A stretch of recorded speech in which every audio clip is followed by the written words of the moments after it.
Video ini dipersembahkan oleh Bandung Studi Club, Smart Friend, dan Khan Academy. Ya, sebelum masuk ke materi di video ini, kita akan review dulu apa yang sudah kita pelajari di video-video yang lalu mengenai energi potensial gravitasi ya.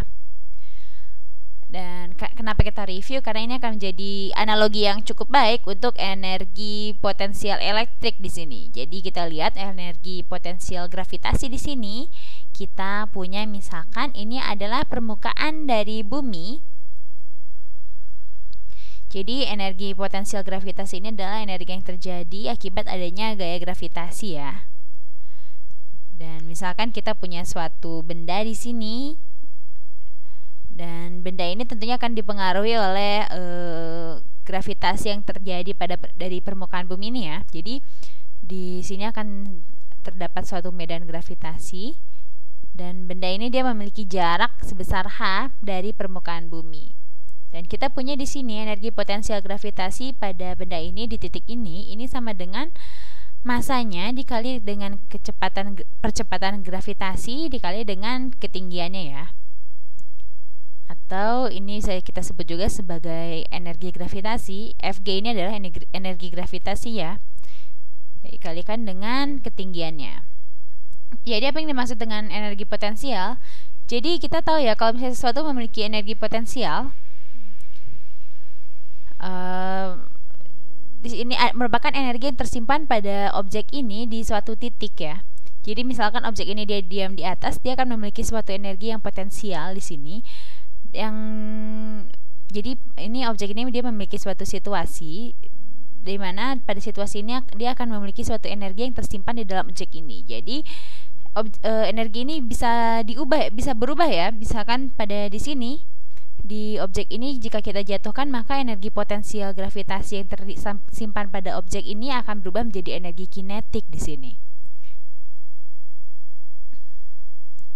Jadi itu sedikit gambaran mengenai energi potensial gravitasi. Jadi kita di sini ya.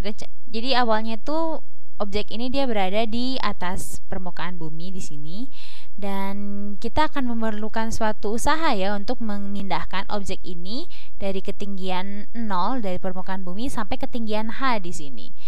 Dan kita tahu ya, energi gravitasi di sini sama dengan Fg ya.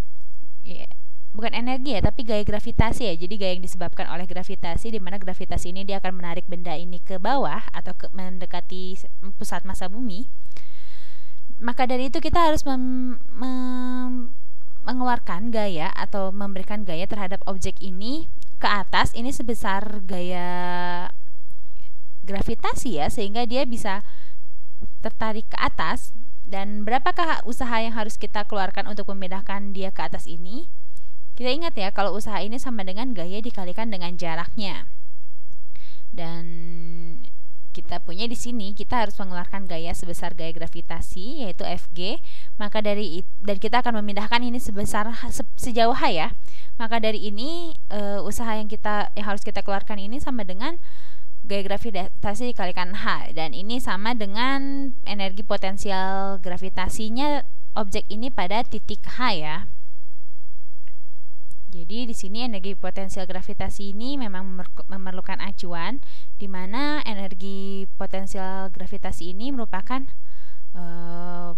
perpindahannya ya. Misalkan dia mulai dari 5 meter, ini merupakan titik acuan awalnya, dan dia ditarik ke atas, ini sama dengan jaraknya aja. Jadi energi potensial gravitasi ini menghitung perubahan jaraknya ya. Perubahan jaraknya dari yang dialami oleh objek kita di sini. Jadi yang penting adalah acuannya di sini. Misalkan acuannya adalah permukaan bumi atau 5 meter di atas permukaan bumi. Dan ya, ini pokoknya sedikit gambaran mengenai energi potensial gravitasi di sini.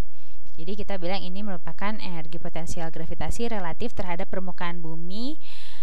Ini sama dengan usaha yang diperlukan untuk menggerakkan sesuatu pada massa yang sama ya, dari permukaan bumi menuju titik H ini. Jadi itu merupakan sedikit gambaran mengenai energi potensial gravitasi. Misalkan energi potensial gravitasi yang kita punya ini relatif terhadap minus 5 meter di bawah permukaan bumi di sini ya. Dan kita akan angkat ke H, maka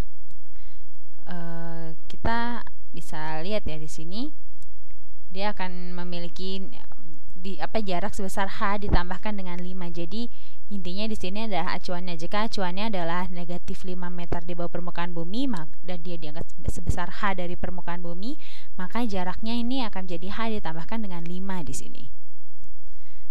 Oke, sekarang kita lihat, kita masuk ke materi kita di sini, yaitu energi potensial elektrik ya. Jadi yang tadi kita membahas mengenai energi potensial yang disebabkan oleh gravitasi, sekarang kita akan membahas mengenai energi potensial yang disebabkan oleh adanya medan elektrik di sini.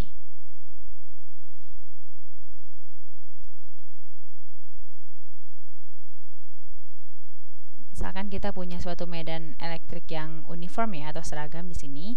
Ini merupakan suatu bidang yang memiliki muatan positif ya di sini ya. Dan di sini misalkan kita punya bidang ini tahingga dan dia bersifat seragam ya muatannya. Dia akan memiliki muatan positif di sini. Dan karena dia memiliki muatan positif di sini sesuai dengan perjanjian tanda ya. Jadi perjanjian tanda ini dia mengatakan kalau pada suatu medan elektrik muatan akan bergerak menjauhi sisi positifnya ya atau kutub positifnya ya. Jadi karena ini kita punya bidang dengan muatan positif, maka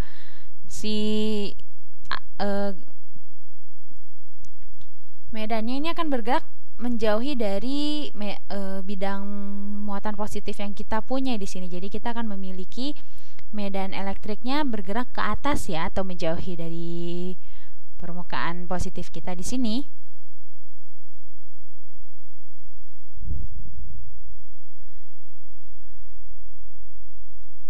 Oke, misalkan kita punya medan elektrik di sini ini sama dengan 5 Newton per coulomb ya di sini ya. Ini cukup kuat sebenarnya ya, tapi kita gunakan ini supaya lebih mudah matematikanya. Dan kita ingin tahu seberapa besar usaha yang diperlukan untuk di medan elektrik ini. Misalkan kita punya satu posisi di sini ya. Ini bernilai positif 2 coulomb. Jadi muatan ini seberapa besar usaha yang harus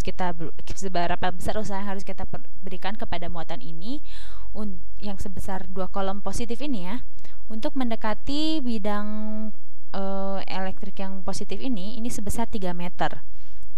Jadi seberapa besar usaha yang harus kita berikan untuk menarik muatan positif ini menuju kutub positif ini sejauh 3 meter ya, mendekati kutub positif ini sejauh 3 meter. Dimana pada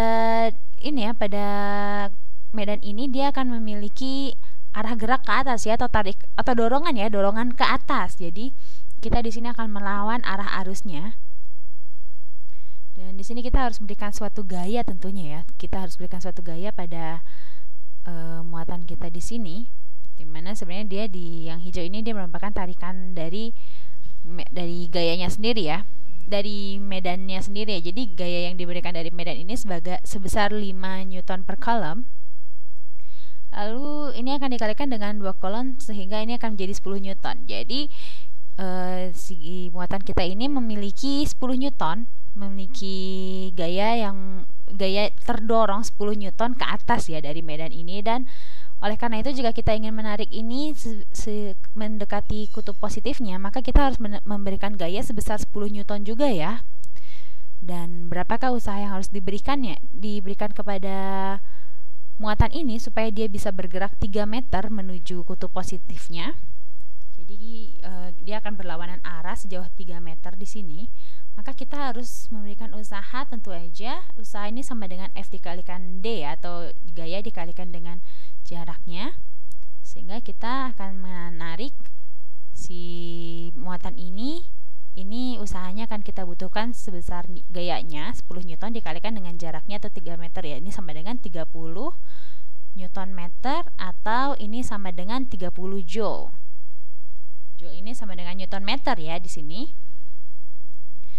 Dan jadi ini artinya adalah kita memerlukan usaha 30 Joule untuk memindahkan muatan positif ini sejauh 3 meter mendekati kutub positifnya ya, kutub positifnya, di mana di sini terdapat sebuah medan elektrik ya. Dan misalkan sudah kita tarik 3 meter mendekati kutub positifnya di sini, kita akan lepaskan kita lepaskan si muatan ini. Kita lihat dulu pada titik di sini ya, titik P2 misalkan yang di bawah ini. Jadi titik P2 relatif terhadap P1 ini dia akan memiliki energi potensial sebesar 30 Joule. Dan apa artinya di sini? Jadi kalau misalnya kita sudah punya di sini ya, misalkan dia memiliki massa sebesar 1 kg di sini. Jadi misalkan ini sebuah objek, ini adalah objek yang memiliki massa. Jadi di sini setelah kita punya di sini, kita akan lepaskan objek ini sehingga dia akan kembali ke posisinya semula. Misalkan kita punya massa di sini sebesar 1 kg dan